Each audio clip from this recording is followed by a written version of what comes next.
Welcome to the PhoneArena.com review of the Samsung Instinct. The Instinct is the latest all-touchscreen device offered by Sprint and Samsung. As a touchscreen phone, it's going to draw inevitable comparisons to the iPhone.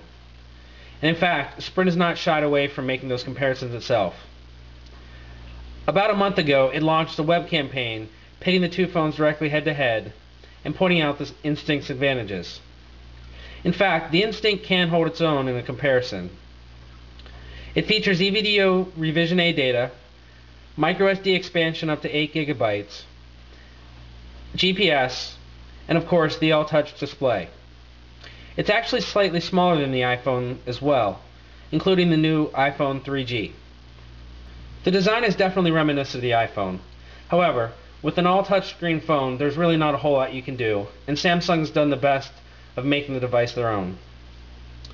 Like the iPhone, it's a candy bar phone with a large touchscreen panel on the front. Instead of the iPhone's one home button, the Instinct has three at the bottom: back, home, and phone. The display, as well as these buttons, are touch sensitive and all offers haptic feedback, meaning that the device will vibrate when you touch it. This is one of the immediate advantages you see from the Instinct over the iPhone. It gives you a very reassuring little vibration, and that way you know that the touch has been registered. The left side of the phone features the volume rocker, as well as the charging and data port. This is a proprietary Samsung port that we've seen on other devices, such as the M520. On the right side of the phone is a micro USB port. The phone ships with a 2 GB card and is expandable up to 8 GB. As 16 and eventually 32 GB cards become available, we see no reason that the phone won't support them, as it has support for the micro SD HC format. The other two buttons on the right side are the speech to action button and the camera button. At the top of the phone we'll find a lock button, as well as a 3.5mm headphone jack. Given the multimedia focus of this phone, it's nice to see that 3.5mm jack. The back of the phone is very simple. It simply has the 2-megapixel camera with a self-shot mirror and an embossed Samsung logo. The back and sides of the phone are made of a soft touch plastic. The front of the phone is a high gloss gunmetal finish with a rim that is also gunmetal. However, the rim's a bit shinier and it looks like it's a different color.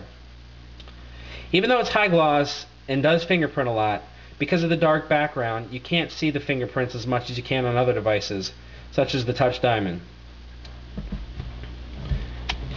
The battery door does slide off. Yes, the Instinct has a removable battery, and the battery will simply pop out. One thing that we like is the Instinct ships with two batteries, and it also gives you this charging sleeve.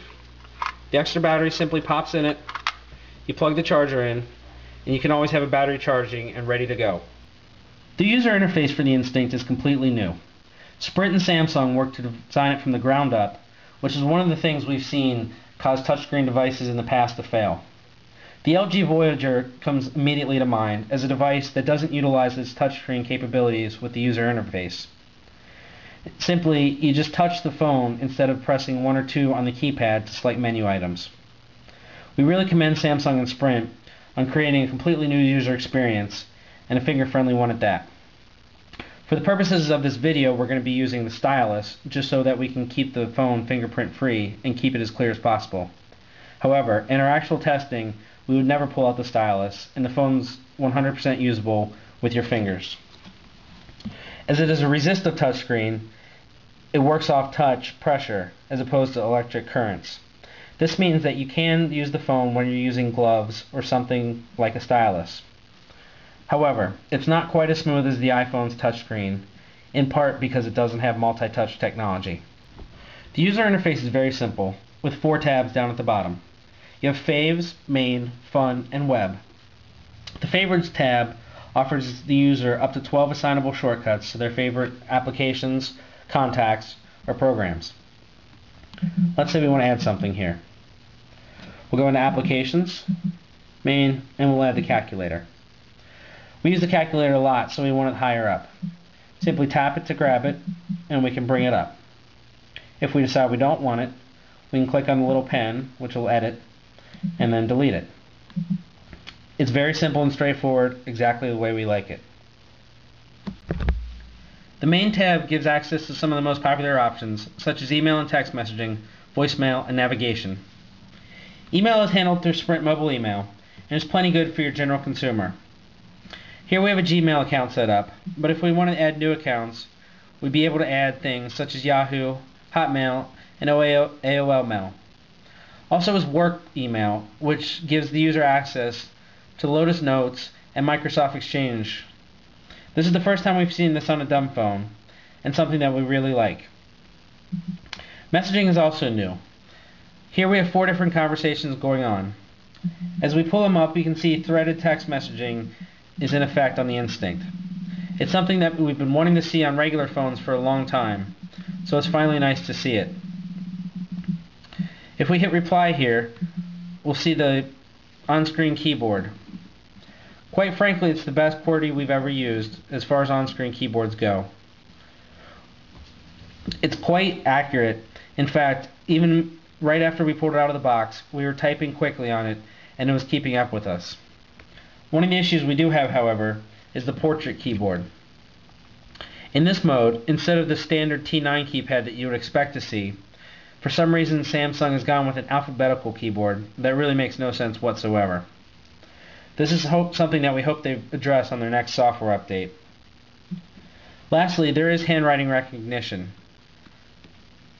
It's a nice feature, but we really can't see anybody using it, as it's probably going to be slower than anybody would want. Still, it's a cool feature, and maybe some people would use it.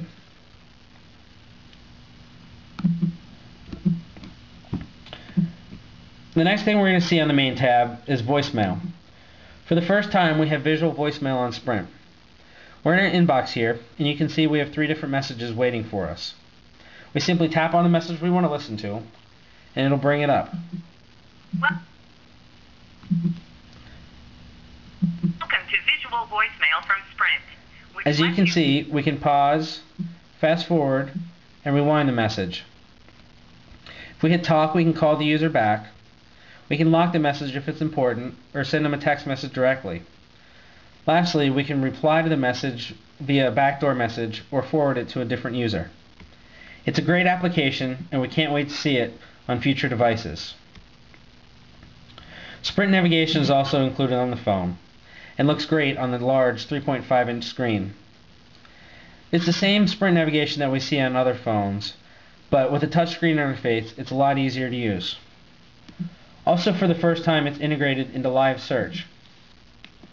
We'll launch the live search application here, something else we've seen on past Sprint phones.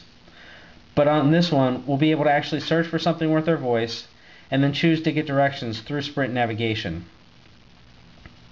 It's a very slick process, and it's what they call speech to action. For posterity's sake, we're going to go with a previous search and just check out pizza. It pulled our GPS location, and it's important to note that this is just a general location.